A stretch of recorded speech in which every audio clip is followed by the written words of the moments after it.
Abraço para você, uma ótima semana.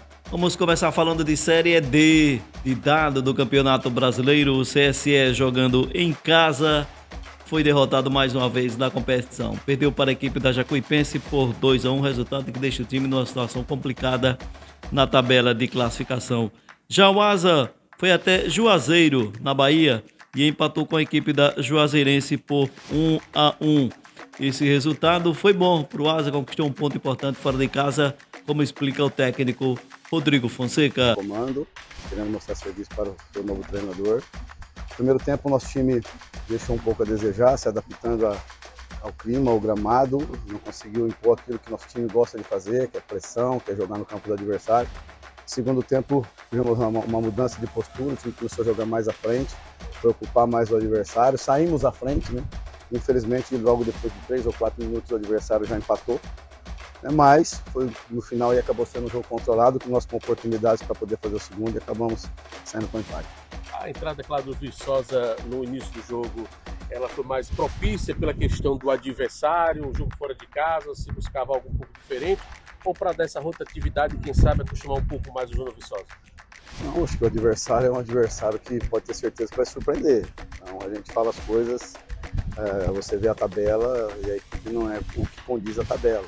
É uma equipe competitiva, uma equipe que sabe jogar, com grandes jogadores. Pelo menos aí 3 ou 4 atletas dessa equipe já trabalhou comigo.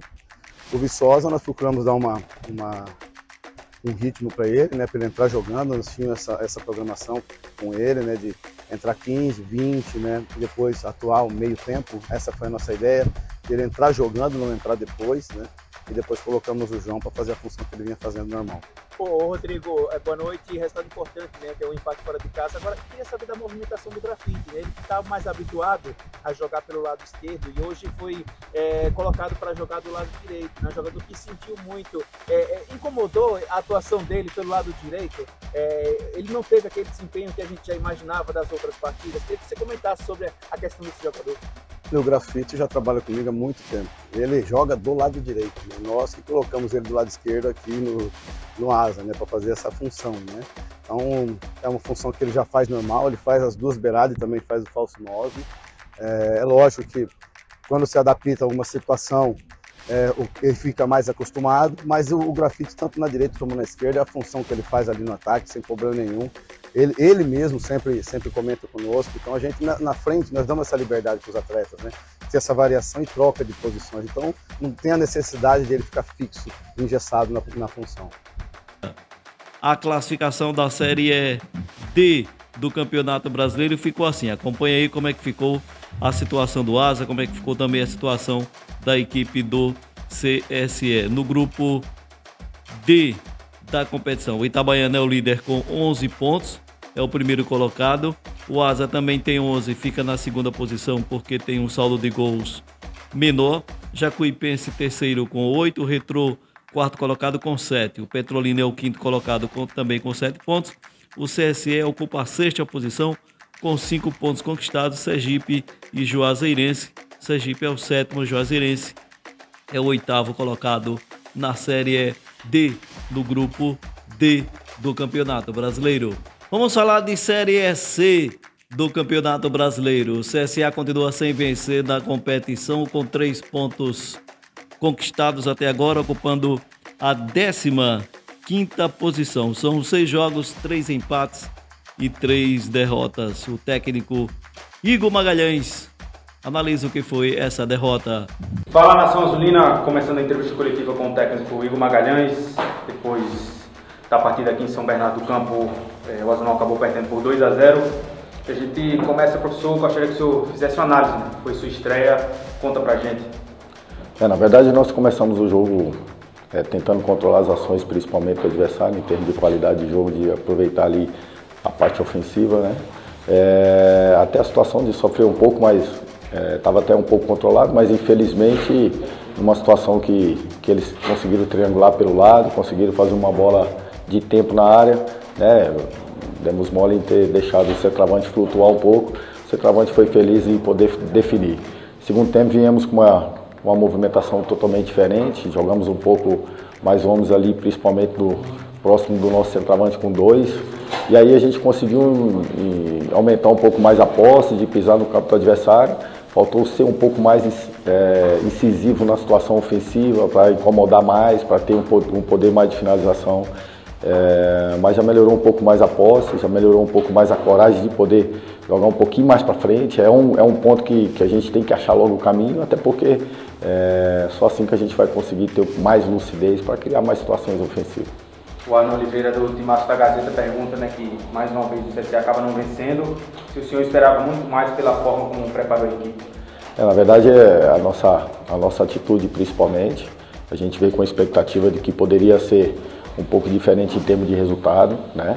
Até da expectativa que foi gerada por nós, naquilo que nós conseguimos trabalhar nesse curto prazo. Mas nós pegamos o adversário duro e, infelizmente, o adversário ele é letal. A partir do momento que a gente toma atitudes em ações e situações que a gente fica um pouco mais vulnerável na situação defensiva, a gente pagou o preço por isso. O Arno Oliveira também fala aqui, né, que agora é tentar a vitória em Volta Redonda, né, o jogo que passou do domingo para segunda-feira, 3 de junho, no interior do Rio de Janeiro, e fala que o CSA está indo na base do tenta, né? E isso é muito complicado. Né? Na verdade, os maus resultados ele vai trazendo muito descontrole, principalmente mental. Né? A desconfiança ela é gigante, né? Isso se baseia muito na situação do resultado. Né? E o atleta vai perdendo a confiança. O que nós temos que fazer é tentar achar logo o caminho para que eles fiquem um pouco mais leves, para que as coisas aconteçam o quanto antes, o mais rápido possível. Nós somos sabedores do que o clube já precisa de uma vitória imediata. E nós estamos trabalhando para isso, tentando achar logo esse caminho para que as coisas venham acontecer em termos de resultado. O Júlio César Oliveira da Rádio Parceira FM fala que o CSA tem mudado a zaga, mas acaba sofrendo os gols através de bola aérea defensiva. Tem como explicar isso? Na verdade é como eu disse antes, né? A desconfiança é muito grande pelos maus resultados, né? Então tudo que foi gerado em termos de descontrole, em termos de fragilidade, né? Todo mundo vai tentar achar um ponto de desequilíbrio. Felizmente tomamos mais um gol de bola parada, tomamos mais um gol de transição, onde a gente tinha conseguido mostrar em vídeo, trabalhar situações para que isso não viesse a acontecer. Mas nós temos que achar o caminho, o quanto antes, né, para que a gente consiga retomar para a competição, porque a competição já se passou mais uma rodada e a gente está ficando pelo menos travado nessa situação de conseguir a primeira vitória. O Cledson Silva do Na Rede fala que o CSA chega ao 6º jogo sem vencer e sem contratar, e aí ele pergunta, sem contratações daqui para frente, tem como livrar esse time do rebaixamento? Na verdade é uma situação de definição interna, né? Até porque se a gente falar alguma coisa aqui, né, a gente pode expor os companheiros que são os atletas e isso não é bom. Até porque a desconfiança é muito grande, nós temos que mobilizar o vestiário para entender o contexto do perigo, da situação da competição, da representatividade que é o CSA dentro da competição, para que a gente consiga logo, quanto antes, entendendo a competição, a nossa situação, dar uma resposta em termos de vitória. A Amanda Farias, do portal terceirona.com, pergunta quais foram as principais deficiências do CSA na partida de hoje. A questão de um pouquinho mais do pé na bola, né? De ser incisivo nessa ação, de ser mais agressivo, né? Tivemos alguns bons momentos, mas esses momentos que foram nessa situação não nos deu a condição de vencer o jogo. Nós pegamos uma equipe muito madura, que é o adversário, uma equipe que é muito forte em casa, e no momento que ele teve a condição de ter eficiência na definição, eles foram felizes e garantiram o resultado. O Cledson Silva do Na Rede fala que o senhor é o 4º treinador do CSA na temporada, né? Teve o Bebeto algumas vezes no comando. Ele fala que o time ainda não conseguiu evoluir, e mesmo sendo o início do seu trabalho, tem como concluir que o problema do CSA é o elenco? Como eu disse antes, é uma situação que a gente tem que estancar logo, né? Essa situação, até porque a competição ela vem cobrando uma reação muito forte e a gente está ficando pelo caminho, né? Nós temos que, primeiramente, essa é uma situação que a gente tem que resolver internamente. Até para a gente não conseguir, não fazer exposição de algum atleta, não exposição do que está sendo feito, para que a gente tenha lucidez, principalmente nas tomadas de decisões, principalmente naquilo que nós estamos tentando restabelecer, para que a gente venha conseguir logo essa primeira vitória. Para a gente fechar, o senhor chegou na terça-feira, né? Não ficou nenhuma semana, vai ter mais de uma semana para o próximo jogo contra o Volta Redonda. Eu sei que ainda é cedo e vai com a cabeça nesse jogo, mas é mais um desafio pegado fora de casa na Série C. Mais um. Mas é como eu disse antes, nós precisamos dar uma resposta muito rápida, até porque a nossa situação ela é delicada, né? Tem equipes que estão atrás, que não tem poucos jogos dentro da competição, né? E nós temos que ter lucidez agora, achar o primeiro ponto, o caminho, para que a gente consiga, primeiro ponto, achar nesse caminho, a gente consiga ter mais solidez para que a gente consiga essa vitória. Hoje a partida, a diretoria do CSA anunciou o empréstimo de 2 jogadores, os atacantes Miqueias e Jefinho. Eles foram emprestados ao Anapolina de Goiás. O contrato de empréstimo dura até o final da disputa da 2ª divisão do Campeonato Goiano. O CSA agora volta as suas atenções para mais uma partida fora de casa, desta feita diante do Volta Redonda, que foi transferida do domingo para a próxima segunda-feira no interior carioca. Atualizando a tabela de classificação, o Atlético é o primeiro com 15, Ferroviária é a segunda colocada com 14 pontos, o Botafogo da Paraíba tem 13 e o São Bernardo, que venceu o CSA ontem por 2-0, fecha o G4 com 11 pontos conquistados. Lá embaixo, Caxias com 1 ponto, Ferroviário também com o São José e Floresta. Lembrando que Caxias fez apenas 2 partidas e o São José também 2 partidas em função das enchentes no Rio Grande do Sul. O CSA é o 15º colocado com 3 pontos conquistados. Agora a gente fala de Copa do Nordeste. O CRBO carimbou o seu passaporte e selou a sua presença na grande final da competição. Isso acontece depois de 30 anos. A última que isso ocorreu foi aqui em Maceió. O CRB disputou o título contra a equipe do Sport Recife e perdeu nos pênaltis. Naquela época, há 30 anos, o CRB tinha Vanderlei no gol, Soares na lateral direita, não é irmão do Valdemir Soares, Márcio Satuba, que era prata da casa, Bartô, aquele bigodinho dele de médio volante, tinha ainda Marcelo Fumaça, Thiago Grande, Thiaguinho. Era um timaço que tinha o CRB e na época perdeu para o Sport Recife. E agora vai decidir com Fortaleza. A CBF já definiu as datas. O primeiro jogo, para quem não sabe, é em Fortaleza, dia 5 de junho.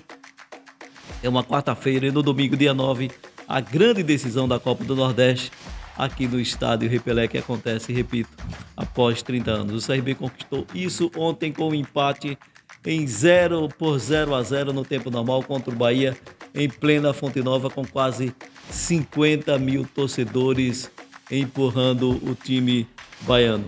E aí vieram as cobranças de pênaltis e a gente acompanha com essas imagens da assessoria do CRB. Obrigado, Rafa Peixe.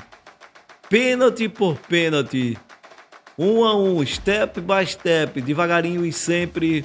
Foram 8 cobranças do CRB, começando com o Anselmo Ramon, e na última cobrança o Matheus Albino, goleiro do CRB, fez uma grande defesa, garantindo o CRB na grande final da competição. O CRB, que no meio de semana já tinha conquistado também a sua vaga para as 8ª de final da Copa do Brasil, eliminando o Ceará em pleno Castelão, vencendo por 1-0. Já tinha vencido a primeira partida aqui no estádio Repelé. O técnico do CRB, Daniel Paulista, analisa a partida e essa classificação.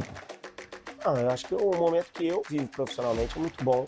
Acho que o trabalho ele é demonstrado dentro de campo, com rendimento, com resultados. Mas assim, o meu trabalho ele é muito beneficiado também pelo compreendimento dos atletas. Não existe um bom treinador que faça um bom trabalho se os jogadores não conseguirem compreender a filosofia de jogo, a metodologia do trabalho. E os atletas assim, têm sido espetaculares nesse ponto. Acho que o alcançar mais uma decisão em tão curto espaço de tempo, em 4 meses, é fantástico, mas não é fruto só do trabalho do Daniel. O Daniel, lógico, é importante, mas como todos os atletas são. Nós vimos hoje uma decisão de penalidades numa Fonte Nova praticamente lotada, cheia, e a nossa equipe teve 100% de aproveitamento, jogadores frios, né, batendo como treinaram, né, sem receio, né, confiando que o Bahia iria perder uma penalidade. Então, assim, estou muito feliz com o trabalho, muito satisfeito com tudo que tem acontecendo. Como você disse, o mercado, claro que ele valoriza esses resultados, né? A chegada mais uma competição de peso, como uma Copa do Nordeste, onde nós já tínhamos deixado equipes Série A, de investimento maior já na primeira fase para trás.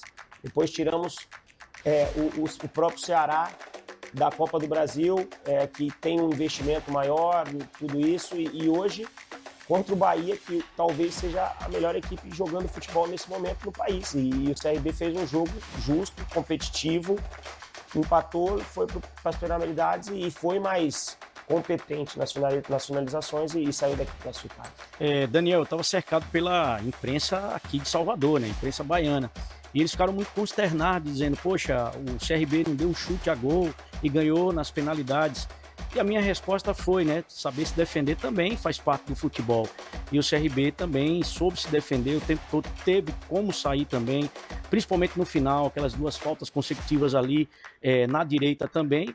E o que o outro lado também não vê é o mérito de todos os jogadores terem convertido as penalidades, né, Daniel? É claro que vão lamentar e vão procurar a justificativa, mas a estratégia de jogo foi muito bem montada. Desde o início nós pregamos para os atletas e trabalhamos para isso, que precisávamos de uma aplicação defensiva altíssima hoje para bloquear esse time do Bahia. Acho que conseguimos isso muito bem até os 25, 30 primeiros minutos e acho que tivemos 2 boas possibilidades de conclusão, uma com o Léo Pereira e depois um chute do Hereda extremamente perigosos, né, que poderia já ter nos colocado à frente do placar. É lógico que depois o Bahia cresceu pela qualidade dos seus jogadores, pelo seu volume de jogo, teve uma bola na trave, teve outras situações, mas assim, o CRB não sofreu tanto assim com o Bahia. O CRB, lógico, ficou mais postado defensivamente, mas sempre se mostrou perigoso. O Bahia sempre tinha o receio de se expor demais e sabia que nós éramos perigosos e poderíamos chegar. E isso ficou provado nos minutos finais. O CRB subiu suas linhas de marcação, tentou uma pressão nos últimos 2, 3 minutos, conseguiu 2 possibilidades, uma cabeçada no final, que talvez poderíamos já ter conquistado também o resultado dentro do jogo. Então, é um jogo bem de alternativas, mas contra um grande adversário, e o mais importante é a classificação. O CRB foi muito competente, merece todos os elogios e vamos seguir por aqui. Ainda falando, né, do adversário, no caso do Bahia, estou aqui em Salvador desde sexta-feira. Quando ele estava falando da imprensa, eu também vi a torcida, com uma soberba gigantesca. Eu sei que isso não entra em campo, mas do mesmo jeito que o CRB precisou bater um gigante, um time que eu concordo, joga o principal futebol do país hoje, vai pegar um que, se não for do Nordeste, é o segundo, certamente, mas que deve vir também uma soberba como essa. E como se trabalha isso internamente, para talvez utilizar como motivação, que eu já vi uma de suas palestras também fala muito sobre querer, conseguir. Queria que você falasse um pouquinho sobre essa questão da soberba. Eu vi a imprensa baiana aqui já pensando qual seria a passagem melhor, para Salvador, para Fortaleza ou para Recife. Mas quem está vendo as passagens é a gente lá dentro, que já estão programando a viagem para a saída de Campinas direto para Fortaleza, né? Mas eu não costumo trabalhar essas coisas com os atletas, assim, de como o adversário procede, se a torcida ou a imprensa está dando um favoritismo, um elogio para a equipe A ou B. O foco é sempre no trabalho, nas ações, naquilo que a gente tem sobre o nosso controle, que vão ser as ações dentro do jogo, dentro de campo. E foi isso que a gente fez. A gente montou uma estratégia muito bem montada. No segundo tempo, o Rogério surpreendeu, mexeu um pouquinho na construção, na estruturação da sua equipe. A gente logo de início já fez também um ajuste, trocando o Léo de lado e ajustando o Matheus um pouco mais avançado pelo lado. Conseguimos bloquear quem tinha um pouco mais de liberdade do Bahia, era o seu zagueiro, que aí tentava alguns lançamentos, e a gente conseguiu controlar isso muito bem. E trabalhar isso, não tem segredo. Nós temos que continuar trabalhando em busca dos resultados, descansar aí e focar agora para a Ponte Preta assim que voltarmos a nos apresentar. Daniel, do outro lado, a euforia por parte da torcida do torcedor do CRB, da torcida do CRB. O CRB conquistar esse campeonato Nordeste, ele vai querer a Série A. Não conquistar, ele vai querer a Série A, que virou uma obsessão. Isso com seus atletas você vai falar. Você vai, para cada um, tá ciente, eles são profissionais. A torcida está extremamente eufórica. E você imagina que eu já recebi aqui de recado, o pessoal que está por estar mais uma vez na final. O CRB esteve em 1994 e perdeu para o Sport no estádio Rei Pelé. É um momento único, como eu disse, o CRB nunca viveu junto, né, todas essas conquistas, esses avanços de fase, e isso faz com que a torcida esteja eufórica, esteja muito entusiasmada com a equipe.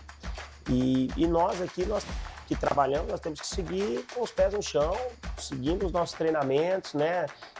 jogando um jogo por vez, não pensando lá na frente. Agora o foco vai voltar a ser o Campeonato Brasileiro da Série B, que é a Ponte Preta, e a gente precisa melhorar na competição, em termos de pontuação e de colocação, para depois sim pensar na decisão. É claro que teremos 2 grandes partidas, né? Já enfrentamos o Fortaleza esse ano, mas agora, como enfrentamos o Ceará e enfrentamos o Bahia, o momento do Fortaleza hoje também é outro, né? É uma outra equipe que se ajustou, que talvez se reinventou no momento, porque estava um momento de oscilação no início, mas se encontrou. Olha a vitória que fizeram também hoje. Então, mas o CRB tem sido muito competitivo com qualquer equipe. Então, vamos procurar de novo fazer 2 grandes jogos e quem sabe, né, continuar nesse momento maravilhoso que estamos vivendo para, quem sabe, conquistar um título inédito, um título que a torcida com certeza deseja, e nós aqui estamos trabalhando e vamos fazer de tudo para tentar conquistar.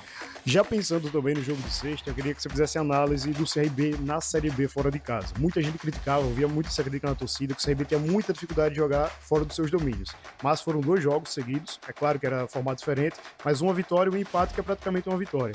E o que aproveitar desses 2 jogos específicos para o jogo do próximo final de semana pela Série B fora de casa? Não, nós estamos tentando manter a mesma postura. É claro que quando você joga fora de casa, o adversário se porta também de uma maneira diferente, né? Mas a equipe tem jogado, sabe? É lógico que erros aconteceram, porque não vencemos, principalmente contra o Avaí, que foi uma perda, acho que no jogo em si de todas as partidas, onde a gente ficou um pouco mais abaixo, mas assim, Novo Horizontino foi um bom jogo, o Ceará também foi um bom jogo, 2-2, né? Poderíamos ter saído com a vitória. Agora, são erros capitais que foram determinantes, talvez, para a não conquista da vitória, como vencemos o Ceará há 3 dias atrás, e como hoje enfrentamos a melhor equipe do país, e não foi a vitória, mas foi um 0-0 bem disputado, um jogo bem equilibrado, um jogo justo. Eu acho que o torcedor está satisfeito. Nós vamos encontrar o caminho fora de casa. Esperamos que contra a Ponte Preta possamos repetir o nível de apresentação que estamos tendo pelo menos nas últimas apresentações, para que essa primeira vitória fora na Série B, ela aconteça. O CRB treinou pênalti? Treinou durante toda a preparação, não só ontem. O CRB treinou pênalti antes do Ceará e vários dias, inclusive, onde o aproveitamento também dentro dos treinamentos foi muito bom e a sequência de penalidades, inclusive até própria substituição, a própria entrada do Mike já no final do jogo, também em virtude de uma cobrança de pênalti, porque bate muito bem dentro dos treinamentos. Todos os atletas cumpriram com o seu papel com extrema felicidade e, lógico, contamos também com o Matheus também se portando muito bem e fazendo mais uma defesa extremamente importante para a conquista. Teve festa nos vestiários dos jogadores do CRB, vamos acompanhar.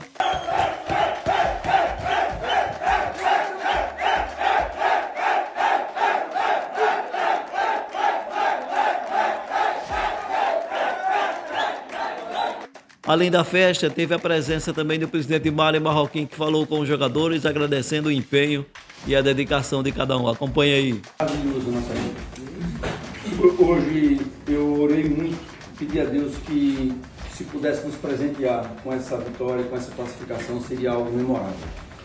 São 30 anos, desde 94 que a gente não vai para uma final do Campeonato de Nordeste. Vocês fizeram isso. Vocês são responsáveis por essa alegria imensa dada à nação regatiana. Eu agradeço muito a vocês também pelo empenho e que a gente não esqueça nunca, Daniel, das suas palavras. A gente pode tudo, está tudo aqui. São 11 contra 11, foi dito hoje e hoje a gente mostrou. Glória a Deus sempre. Muito obrigado pelo empenho e dedicação de todos aqui. O CRB é muito grato a vocês todos aqui. Estamos fazendo história, mas estamos longe do fim. A história é muito mais ampla. Vamos por mais. E teve também, rapaz, um momento engraçado, né? Cláudio, que é o roupeiro do CRB, o nosso querido Claudinho, há 127 anos como roupeiro do CRB. Ele já sabe onde é que fica cada chuteira e cada camisa. E depois de 18 anos sem raspar o bigode, ontem foi dia. No vestiário lá na Fonte Nova, começando com o Anselmo Ramon, pegou a maquininha lá e raspou o bigode do Claudinho. E depois o presidente Mário Marroquim foi lá e raspou, passou a gilete. Vamos acompanhar.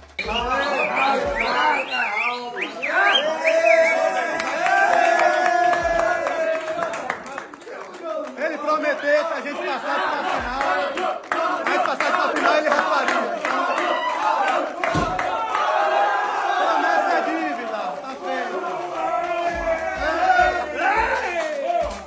Calma, é só tirar o cabelo. Não, cabelo não. Não, cabelo não, cabelo não. Pera aí, Claudinho.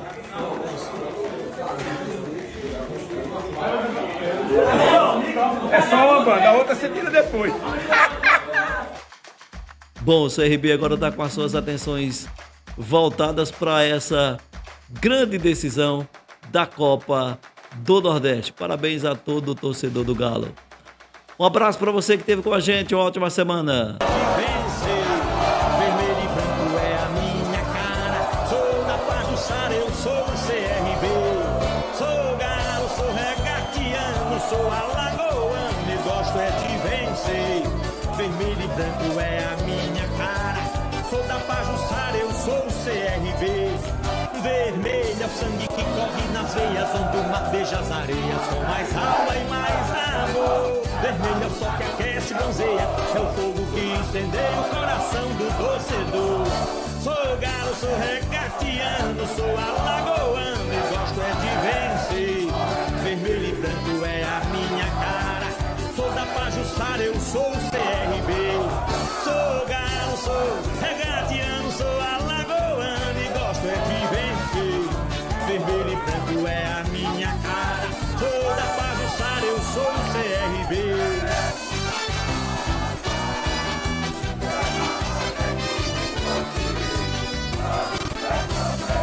De vencer. Vermelho e branco é a minha cara. Sou da Pajuçara, eu sou o CRB. Sou Galo, sou regatiano, sou alagoano e gosto é de vencer. Vermelho e branco é a minha cara. Sou da Pajuçara, eu sou o CRB. Vermelho é o sangue que corre nas veias, onde o mar beija as areias com mais alma e mais amor. Vermelho é o sol que aquece e bronzeia, é o fogo que incendeia o coração do torcedor. Sou Galo, sou regatiano, sou alagoano e gosto é de vencer. Vermelho e branco é a minha cara. Sou da Pajuçara, eu sou o CRB. Sou Galo, sou regatiano, sou alagoano e gosto é de vencer. Vermelho e branco é a minha cara. Sou da Pajuçara, eu sou o CRB.